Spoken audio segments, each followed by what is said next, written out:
costume de orar todos os dias? Se sim, quantas vezes por dia? Vamos ser sinceros. Você acha que tem orado o suficiente? Você faz ideia do quanto a falta de oração pode estar travando algumas áreas da sua vida? Para você que não me conhece, muito prazer, meu nome é Aline, sejam todos muito bem-vindos a este canal. Aqui eu compartilho com você tudo o que eu estou aprendendo sobre autoconhecimento, autodesenvolvimento e como criar mais intimidade com o Espírito Santo durante nossa jornada cristã. E no vídeo de hoje eu vim compartilhar com vocês algo que o Senhor tem falado profundamente no meu coração, a importância de vermos cada vez mais uma vida de busca e constância em oração. Então, se você gosta desse tipo de conteúdo, já peço encarecidamente para você deixar o seu curtir. Assim, eu e o YouTube vão entender que você gosta desse tipo de conteúdo e a gente sempre vai trazer mais vídeos nesse estilo para você. Já aproveita também para se inscrever no canal, ativar o sininho de Babel, assim você não vai perder nenhuma das bênçãos que Deus quer entregar para a sua vida. Já compartilhe com um amigo ou com uma amiga que o Senhor colocar dentro do seu coração. Assim você me ajuda e ajuda a edificar a vida de outras pessoas. Já no segundo episódio da nossa série Novos Convertidos Todos os Dias. Mas como está escrito em Romanos 12:2, todos os dias precisamos renovar a nossa mente no Senhor, para que a gente possa experimentar e comprovar a boa, agradável e perfeita vontade de Deus em nossas vidas. E para isso precisamos aprender a criar mais intimidade com o Senhor, que eu ensino no primeiro episódio da série. Mas aqui eu quero compartilhar com vocês uma das armas mais poderosas para conseguirmos combater as nossas guerras espirituais e vencer em todas as áreas da nossa vida junto a Deus, que é o poder da oração. E a primeira coisa que você precisa entender nesse episódio é por que você deve orar com constância todos os dias da sua vida. Se você chegou a assistir o primeiro episódio, como criar um relacionamento de intimidade com Deus, se você ainda não assistiu, não tem problema, eu vou deixar linkado aqui nos cards, onde eu comento um dos tópicos desse assunto, da necessidade, da importância da oração sincera. É aquele momento que você vai estar em comunhão, intimidade com o Senhor. Aquele momento onde você vai se prostrar perante a presença de Deus e se abrir completamente, podendo desabafar, pedir orientação, pedir direção, dizer as coisas que estão acontecendo, as coisas mais profundas, que está bem lá no íntimo do seu coração. Um dos momentos mais fortes e poderosos, onde o céu abre para te ouvir e o inferno treme, porque ele sabe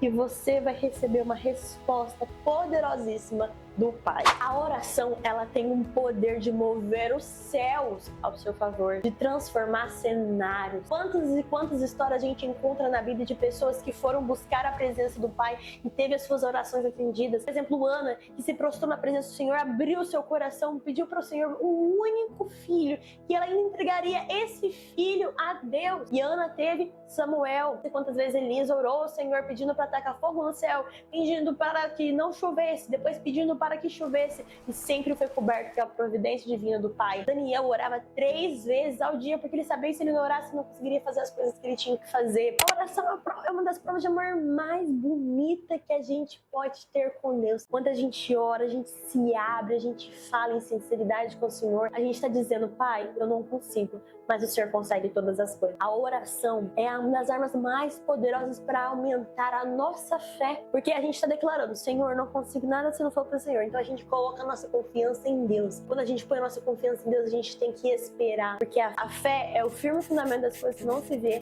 e a prova de realidade das coisas que se espera. A fé, ela é uma arma poderosa para quebrantar opressões do inimigo. Eu fiz recentemente um curso de intercessão na minha igreja, e lá eles explicavam da importância da oração na nossa vida, como que é importante a gente orar pelas outras pessoas, que muitas vezes as coisas que a gente não consegue fazer é porque estamos passando por um momento de opressão, por um momento de perseguição. O que a gente precisa é botar o joelho no chão, clamar a presença do Pai e falar: Pai, Tu és quem tem o controle da minha vida e de toda a situação da minha vida. E eu passarei somente por aquilo que o Senhor permitir, porque eu sei que todas as coisas cooperam para o bem de quem ama a Deus. Então Deus está pronto a todo momento para te ouvir, para te ajudar, te dar força naquilo que você precisa. Em Efésios 6:18, Paulo nos revela que a oração é uma das armas que a gente tem que nos revestir todos os dias. Todos os dias a gente tem que buscar orar em espírito, orar em línguas, fortalecer o nosso espírito na presença do Senhor, para que a gente gente consiga vencer todas as batalhas carnais, todas aquelas coisas que nos impedem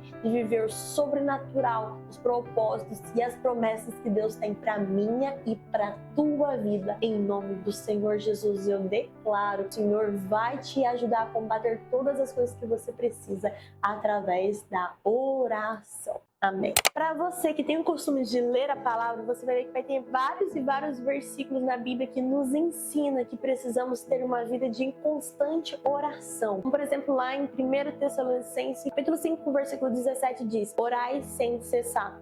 Também lá em Romanos 12, Paulo diz que a gente deve se alegrar na esperança, sermos pacientes na tribulação e perseverantes na oração. E também Jesus, ele conta lá em Lucas, capítulo 18, versículo 1, de que a gente deve sempre orar com perseverança, sem esmorecer, estar sempre buscando aquilo que a gente precisa do Senhor de forma constante e persistente. Assim como também a gente pode pegar Jesus como nosso modelo principal. Sempre antes de ele fazer qualquer milagre, ele orava antes do milagre e orava depois do milagre. A partir dos pães e dos peixes, onde ele conseguiu alimentar mais de 5.000 pessoas, ele apresentou o pão e o peixe ao Senhor antes do milagre acontecer, e depois que o milagre aconteceu, onde sobrou até 12 cestos, o Senhor orou também. Jesus era um homem que sempre estava orando, sempre que estava buscando a presença do Pai. Durante o devocional, o Senhor revelou para mim algumas das consequências que pode acontecer quando a gente para de orar, ou até mesmo quando a gente diminui a nossa frequência de oração. Sendo a primeira delas o distanciamento da presença de Deus. A gente começa a desconectar do Senhor, automaticamente a gente começa a ter mais dificuldade de ouvir a voz de Deus e receber a sua orientação e direção para importantíssimas tomadas de decisão da nossa vida. Consequentemente, a nossa carne começa a ficar cada vez mais forte e tomar controle sobre o nosso espírito, onde a gente fica cada vez mais propenso de fazer somente aquilo que a carne quer e não conseguimos perceber que o espírito não está se sentindo bem com esses hábitos, com certas atitudes, com certas coisas que a gente anda consumindo. Logo em seguida, automaticamente você começa a perder o ânimo das coisas de Deus. Perde vontade de cultuar a Deus na igreja, de ir na igreja, de louvar, de adorar, perde vontade de ler a palavra, e cada vez mais você vai se distanciando, até o momento que até mesmo sua carne começa a ser atingida. Você perde vontade de interagir com outras pessoas, você começa a se isolar num quarto fechado, só quer ficar deitado, você só quer ficar ali no celular, não quer fazer mais nada, quer comer, não quer trabalhar. Tudo da sua vida começa a perder o equilíbrio, começa a perder o rumo. E diante de todas essas situações, você pode começar a desenvolver ansiedade, de medo, por meio de preocupações, você pode desenvolver uma depressão. De uma depressão você começa a ter insônia, seu corpo começa a ficar fraco, começa a faltar vitamina. Estão vendo como que a falta de oração pode desencadear vários problemas, até mesmo de saúde em nossas vidas? E por fim de tudo isso, a gente começa a perder a nossa fé. As coisas estão tão atribuladas ao nosso redor que a gente vai perdendo a fé, vai perdendo a crença de que Deus pode fazer todas as coisas, que Deus está ali para nos ajudar, a gente começa a desacreditar, e é nesse momento que o inimigo entra, porque ele é astuto, entra, começa a botar palavras de mentira, sementes mentirosas em nossas mentes, fazendo a gente acreditar que a gente foi abandonado, que a gente foi deixado, que Deus nos ama mais, não adianta buscar, não adianta fazer mais nada, Deus não vai nos atender. Isso é mentira, isso é falsidade, pilantragem do capiroto. Deus nos ama tanto que Ele nos fez imagem e semelhança dele. Ele nos ama tanto que Ele deu seu único filho na cruz para que a gente fosse perdoado dos nossos pecados. Ele nos ama tanto que Ele deixou aqui para nós. Depois que Jesus subiu, o Paráclito, nosso intercessor, Espírito Santo, que está todo momento ali nos ajudando a fazer todas as coisas da nossa vida. Deus nos ama tanto que em vários versículos Ele nos mostra, se a gente prostrar na presença do Senhor, buscar Ele em verdade, Ele vai ouvir as nossas orações. E o inimigo não quer que você saiba disso. O inimigo não quer que você faça ideia disso. Porque ele sabe que quando você virar uma pessoa de oração, ele vai ter que sair correndo, porque por meio de você, muitas vidas podem ser abençoadas e transformadas. Você orar por uma pessoa, se você interceder pela vida de uma pessoa, as pessoas podem ser tocadas por Jesus e viver experiências sobrenaturais. Glória a Deus, aleluia! Como você pode fazer da oração um hábito na sua vida? O primeiro ponto que eu pus aqui é para você separar um tempo de qualidade com Deus e de intimidade. Eu, por exemplo, gosto de todos os dias de manhã reservar reservar as primeiras horas dos meus dias para orar e buscar a presença de Deus. Porque eu sei, se eu for ficar deixando, vai quando chegar no final do dia, eu vou perceber que não vou ter orado e vou ficar muito mal. Segundo, reserve um lugar onde você possa ter total intimidade com o Senhor. Eu gosto de orar aqui no meu escritório. Terceiro, você pode usar sim a palavra como um ponto de partida. Gente, eu sempre falo que a palavra ela é o manual da vida do cristão. Ela tem tudo que você precisa para conseguir caminhar em verdade com Deus e tem as orações mais lindas e maravilhosas. Por exemplo, eu gosto muito do Salmo 116, que diz: eu amo ao Senhor, porque Ele ouviu a minha voz e minha súplica. Porque inclinou os seus ouvidos para mim, portanto invocá-lo-ei enquanto eu viver. Assim, se você não sabe como começar a orar, começa lendo Salmos, lendo Provérbios, o Senhor vai te revelando orações lindas e maravilhosas. Quarto hábito que você pode colocar é orar em sinceridade. Como eu falei para vocês, a oração é um momento de intimidade sua com Deus, então você não precisa pensar em palavras bonitas, em palavras maravilhosas, em palavras pirim-pim-pim. Não, seja sincero e verdadeiro. Quantas e quantas vezes eu cheguei no Senhor e falei assim: Pai, hoje eu não tô com nenhuma vontade de orar, não tô me sentindo bem, eu tô um pouco triste, eu tô um pouco pra baixo. Começa a desabafar, de repente eu saio daqui assim, ó.